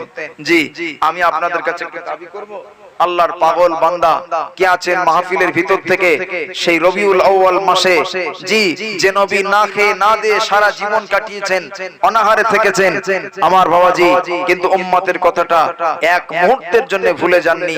সেই রাসূলের বিলাদাতের মাসে আল্লাহর পাগল বান্দা কে আছেন? 2000 টাকা, 2 বস্তা চাল, 5 বস্তা চাল কে আছেন? এতিম, দুঃখী, অনাথ, অসহায় বাচ্চারা পড়ালেখা করবে, আপনার ওসিলায় কোরআনের আয়াত জিন্দা হবে। কি লাভ আছে জানেন? হাদিস পাকে এসেছে দুটি জিনিস কিয়ামতে আল্লাহর কাছে সুপারিশ করবে। কটা? দুটি। একটি হলো রমজান মাসের রোজা, আর একটা হলো কোরআন, একবার জোরে বলেন। রমজান মাসের রোজা আল্লাহকে বলবেন, ও রব্বুল আলামিন, আল্লাহ পাক, আমি রমজানের রোজা আপনার বান্দাকে পানাহার করা থেকে, স্ত্রী সঙ্গম করা থেকে, আমি আপনার বান্দাকে খাওয়া দাওয়া থেকে বিরত রেখেছিলাম। আল্লাহ পাক, আমি রোজা আপনার কাছে সুপারিশ করি, আপনার বান্দাকে আপনি নাজাত করে দিন, আপনার বান্দাকে আপনি নাজাত করে দিন। ও আমার ভাইরা, আল্লাহর নবী বলেন আরেকটি জিনিস আল্লাহর কাছে সুপারিশ করবে, সেটি হলো কোরআন। কোরআন, কোরআন আল্লাহর কাছে সুপারিশ করে বলবে, রব্বুল আলামিন আল্লাহ, আমি আপনার বান্দাকে, এই কোরআন আমি নিজে আপনার বান্দাকে জাগিয়ে রেখেছিলাম, ঘুমানো দেইনি, সে আমাকে তেলাওয়াত করেছিল। ও আল্লাহ পাক, কোরআনের তালিদিগকে আপনি নাজাত করে দিন, আপনি কোরআনের সহযোগিতা করবেন, কোরআনের সাথী হয়ে যাবেন। আপনাকে কোরআন রাখবে না, আপনাকে জন্য জন্যও কোরআন সুপারিশ করবে। কে আছেন কোরআনের প্রেমে, কোরআনের ভালোবাসায়, নবীর মহব্বতে, নবীর বিলাদাতের মাসে একটা মানুষ একটু বলবেন না আমি একটা বস্তা চাল দেব, দুটো বস্তা চাল দেব, 2000 টাকা দেব হুজুর, আমি আপনার জন্য খাস করে দোয়া করব। আল্লাহর পাগল বান্দা কে আছেন একটু বলুন। 2 বস্তা চাল। মুরব্বি কি নাম? কি নাম? নাম কি? মহিউদ্দিন মোল্লা। আমার বাবাজি মহিউদ্দিন মোল্লা 2 বস্তা চাল, তাকবীর দেন, নারে তাকবীর। আর একটু জোরে বলেন নারে তাকবীর। সিলসিলায়ে হক মুজাদ্দিদুজ জামান দাতাগণ বলেন জিন্দাবাদ।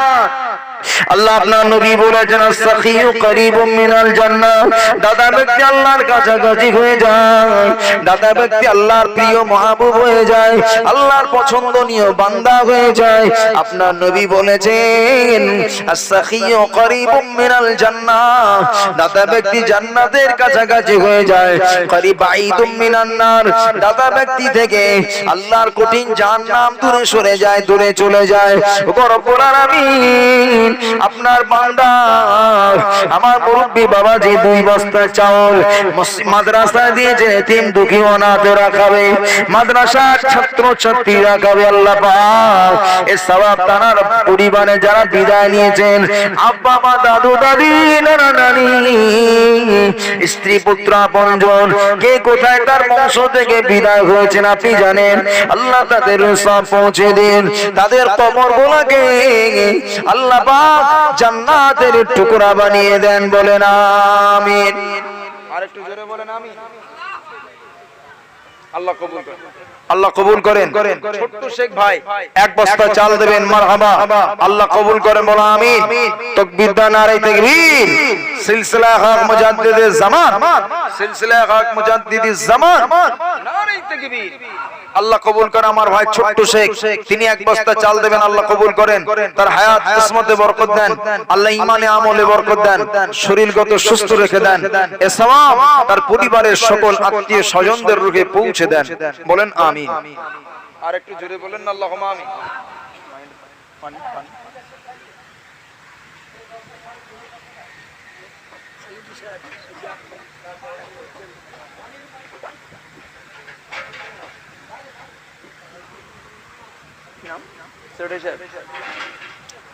আলহাজ হাজী আকবর সাহেব, হ্যাঁ কি দেবে? আমার হাজী সাহেব, তিনি এই মাদ্রাসার সেক্রেটারি সাহেব, তিনি 1 টিন তেল দেবেন, তেলের ব্যবস্থা করলেন। আল্লাহ পাক হাজী সাহেবের দান কবুল করেন। আর একবার আপনার খানায়ে কাবা শরীফ মদিনা শরীফের মেহমান বানিয়ে নেবেন আল্লাহ। ও রব্বুল আলামিন, আল্লাহ পাক আর একবার খানায়ে কাবা মক্কা মদিনাতে জিয়ারত করবার তৌফিক দেবেন। শয়ন স্বপনে আপনার হাবিবের মুখটাকে দিদার করিয়ে দেবেন, বলেন আমিন। আরেকটু জোরে বলেন আল্লাহুম্মা আমিন। আল্লাহ তার শরীর সুস্থ রাখেন। আল্লাহ পরিবারের যে সমস্ত আত্মীয় স্বজন কবরবাসী হয়েছেন প্রত্যেকের রুহে সওয়াব পৌঁছে দেন। আল্লাহ আত্মীয় স্বজন, আব্বা মা, মায়ের মুরব্বি যে যেখানে বিদায় নিয়েছেন তাদের রুহানি দোয়া কবর থেকে তার জন্য জারি করে দেন, বলুন আমিন। বলেন আল্লাহুম্মা আমিন। একটু বলেন বাবাজি, কে আছেন বলেন, একটু বলেন। হ্যাঁ, আপনাদের মতো এইরকম মানুষদের ওসিলায় দ্বীন ইসলাম চিরকাল টিকে এসেছে। আল্লাহর দয়া হলে কিয়ামত পর্যন্ত টিকে থাকবে নিঃসন্দেহে। এক শ্রেণী মানুষ, কত? 500 টাকা। 500 টাকা আমার এক বাবাজি, আল্লাহ আমার বাবাজি দান কবুল করেন। আপনার বান্দা 500 টাকা দান করেছেন, আল্লাহ পাক কবুল করেন। আল্লাহ পাক হায়াতে কিসমতে বরকত দেন, ঈমানে আমলে বরকত দেন, শরীর গতরকে সুস্থ রেখে দেন। আল্লাহ পাক এই দানের ওসিলা করে কিয়ামতের দিনে হাসরের ময়দানে কোরআনের সুপারিশ শাফাআত, আপনার হাবিবের সুপারিশ শাফাআত তার নসিবে জুটিয়ে দেবেন। ও রব্বুল আলামিন, তার বংশের মানুষজনা ঈমান নিয়ে কবরে গিয়েছেন, প্রত্যেকের রুহে সওয়াব পৌঁছে দেন, প্রত্যেকের কবরগুলোকে আপনি জান্নাতের টুকরা বানিয়ে দেন, বলেন আমিন। আর একটু জোরে বলেন আমিন। তাকবীর দান, নারে তাকবীর। আর একটু জোরে বলেন নারে তাকবীর। নারে তাকবীর। বলেন ভিতর থেকে একটু সহযোগিতা করেন, যার যেমন ক্ষমতা একটু বলেন না মাহফিলের ভিতর থেকে। হ্যাঁ বলেন, আল্লাহর বান্দারা একটু বলেন।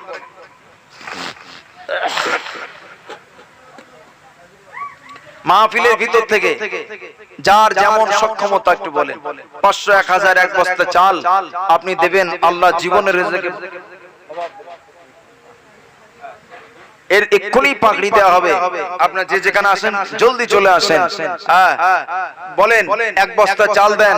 সারা জীবন বস্তা বস্তা চাল পরিবারের পিছনে ব্যয় করেছেন, একটা বস্তা চাল নবীর ঘরে মাদ্রাসায় ব্যয় করে যান। আল্লাহ জীবনে আপনার ভাতের অভাব দেবে না, কষ্ট দেবে না, আল্লাহ রিজিকে বরকত দান করবে।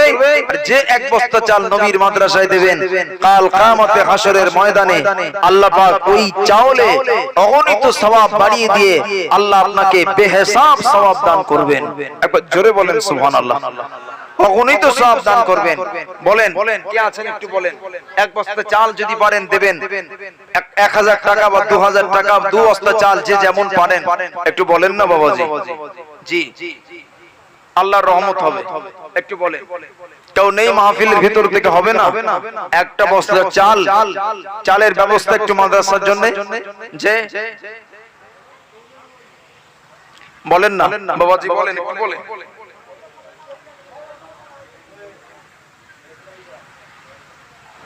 দরুদ শরীফ আল্লাহুম্মা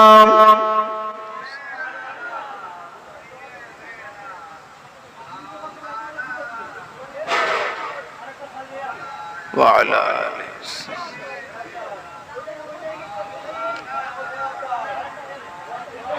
اللهم صل على سيدنا مولانا محمد وعلى آله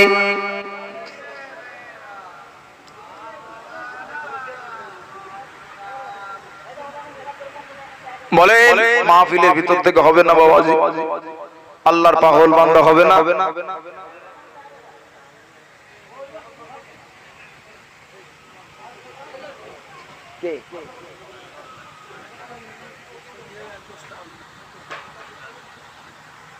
এই মাদ্রাসার সেক্রেটারি সাহেব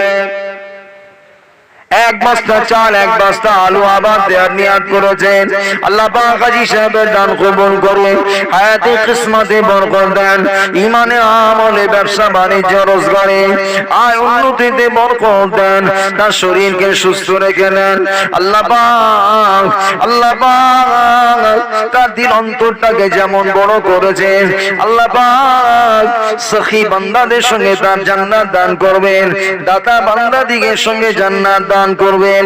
ও রব্বুল আলামিন, কোরআনের সুপারিশ, আপনার হাবিবের সুপারিশ শাফাআতি তার নসিবে জুটিয়ে দেবেন আল্লাহ রব্বুল আলামিন। আল্লাহ পাক আপনার হাবিবের সুপারিশ শাফাআতিকে তার নসিবে জুটাবেন, তার বংশের মানুষদের নসিবে জুটাবেন। যারা মরে গিয়েছেন, ইন্তেকাল হয়ে গিয়েছেন, কবরের মানুষ হয়ে গিয়েছেন, আল্লাহ পাক সকলের নসিবে আল্লাহ পাক আপনার হাবিবের সুপারিশ শাফাআতিকে জুটিয়ে দিন। বলুন আল্লাহুম্মা আমিন। আর একটু জোরে বলেন আল্লাহুম্মা আমিন। মাহফিলের ভিতরে আর কেউ হবে না? একে আপনারা সব আগে দিয়ে দিয়েছেন। যদি পারেন, ক্ষমতা থাকে তো 1টা বস্তা নাম লেখান না। দেনেওয়ালা আল্লাহ, আল্লাহর রহমত হলে আল্লাহ আপনাকে সহজ করবেন। বলেন 1টা বস্তা দিন। অনেক মায়েরাও এসেছেন, আল্লাহর বান্দিরা পারলে একটু দিন। মা বোনদেরকে আল্লাহর নবী বলেছিলেন ঈদের দিনে, ইয়া মাশারান নিসা, ও মেয়েরা তাসাদদাকনা, আল্লাহর নবী বলছেন বেশি বেশি সাদকা করো। ফাইন্নী উরিতুকুন্না আকসারাহা আহলিন নার, আমি রাসূল দেখেছি বেশি বেশি মেয়েরা জাহান্নামী, তো বেশি বেশি মেয়েরা জাহান্নামী, তোমরা বেশি বেশি দান করো। আল্লাহর নবী তার মানে বোঝাতে চাইলেন দান করলে জাহান্নামের আগুন নিভে যায়। মেয়েদেরকে এই ওয়াজ যেই না আমার নবী শোনালেন, হযরত বেলাল তার চাদরটা মেয়েদের কাছে পৌঁছালেন। হযরত বেলালের চাদরে মেয়েরা কেউ বা কানের খুলে, কেউ বা সোনার গহনাটা খুলে হযরত বেলালের কোছড়ে জমা দিয়েছিলেন। কেন? জাহান্নামের আগুন থেকে বাঁচার জন্য। একবার জোরে বলে। আরেকটু জোরে হবে না সুবহানাল্লাহ? আরেকটু জোরে বলা যাবে না সুবহানাল্লাহ? আমার মা বোনেরা, আপনার যেমন ক্ষমতা একটু বলুন দিন, বা ওয়াদা করার চাইলে কারোর কাছ থেকে বলে একটু নাম লিখিয়ে পাঠিয়ে দিন। আল্লাহর দয়া হবে, আল্লাহর রহমত হবে, জাহান্নামের আগুন আপনার জন্য হারাম হবে। আল্লাহর নবী বলেছেন, ইত্তাকুন নার, তোমরা জাহান্নামের আগুন থেকে বাঁচো। ইত্তাকিন নার ওয়ালাউ বিশিক্কি তামারাতিন, বাড়িতে যদি একটা খেজুর থাকে, ওই একটা খেজুর চিড়ে ফেড়ে কিছুটা একটা খেজুর থেকে একটু অংশ দান করে যদি জাহান্নাম থেকে বাঁচতে চাও, একটু খায়রাত করো, ওটা তোমার জন্য জাহান্নামের আগুন হারাম হয়ে যাবে। একবার জোরে বলা যাবে না সুবহানাল্লাহ? আর একটু জোরে বলা হবে না সুবহানাল্লাহ? যে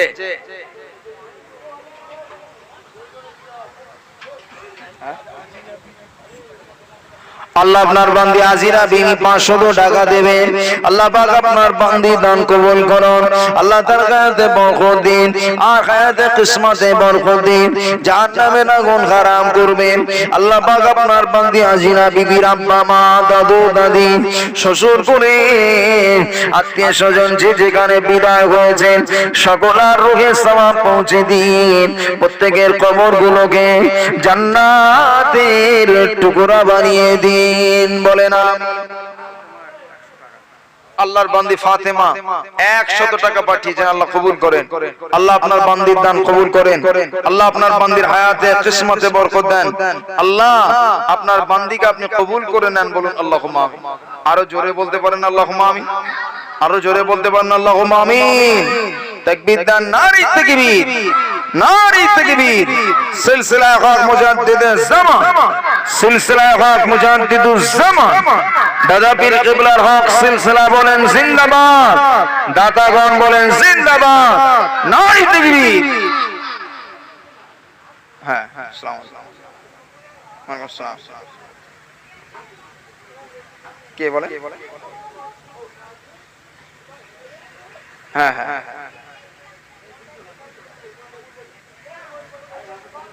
আচ্ছা ঠিক আছে, ঠিক আছে, ঠিক আছে, ঠিক ঠিক। আল্লাহ কবুল করেন। যদি পারেন আপনাদের ভিতরে মেয়েদের মা বোনেদের ভিতরে যদি কেউ পারেন একটু বলেন না, পাঠিয়ে দেন না, বলেন না, একটু জলদি বলেন। জি, আল্লাহ রহমত হোক, আল্লাহ কবুল করেন।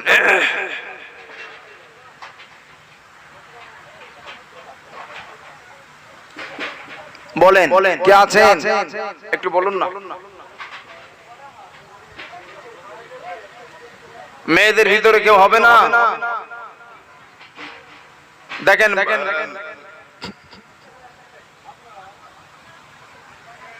মেয়েরা কি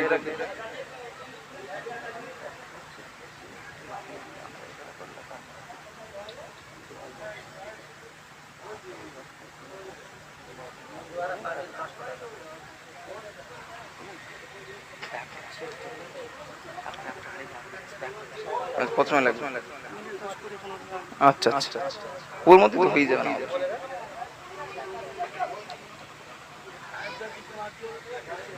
সাহেব গাজী কুমারজন বাড়ি।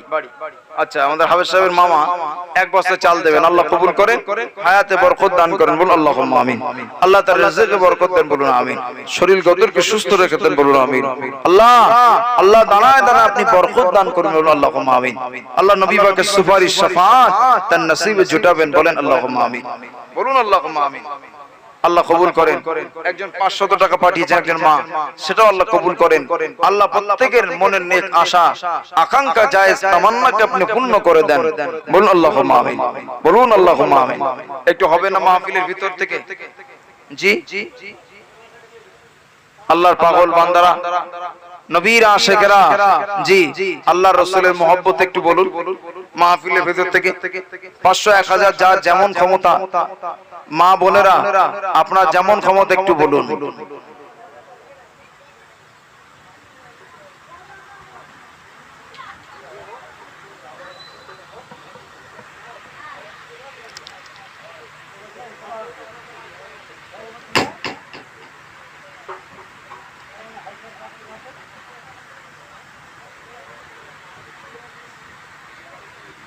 पैगंबरों का रोज़ा दिखा दे खुदा, दरे मुद्दत से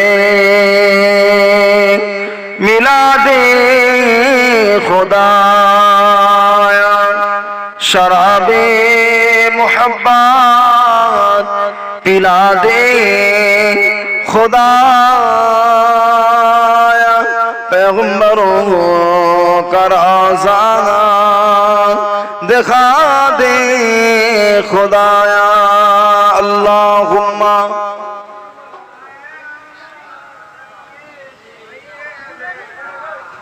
मौलाना मुहम्मद वाला आली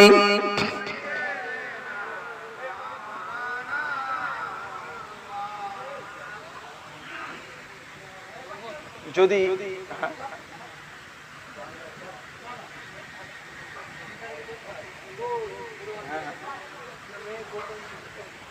একজন মেয়ে গোপনে 200 টাকা দেবেন, আল্লাহ কবুল করেন, বলুন আল্লাহুম্মা আমিন। আল্লাহ আল্লাহ গোপনে দান করাকে কবুল করেন, বলুন আল্লাহুম্মা আমিন।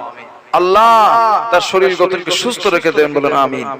আল্লাহ তার মনের আশা আকাঙ্ক্ষা তামান্নাকে পূর্ণ করুন, বলুন আল্লাহুম্মা আমিন, বলুন আল্লাহুম্মা আমিন। আল্লাহ কবুল করেন। জি বলেন, আল্লাহর পাগল বান্দারা একটু বলেন, তাড়াতাড়ি বলেন, যদি পারেন একটু বলেন। এই পাগড়িটা তো দিতে হবে, হ্যাঁ হয়ে গেল, প্যাকেট হচ্ছে। হ্যাঁ যদি হবে স্যার,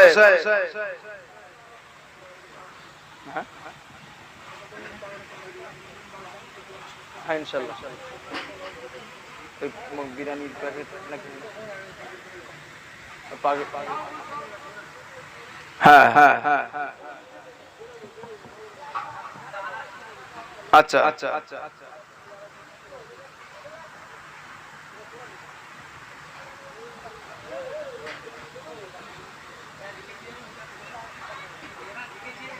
আচ্ছা আচ্ছা পাকড়ি দিতে হতো, আর 12টা বললাম আবার দেরি হয়ে যাচ্ছে। হ্যাঁ ঠিক আছে, ওদিক থেকে না আসলে তো দোয়া।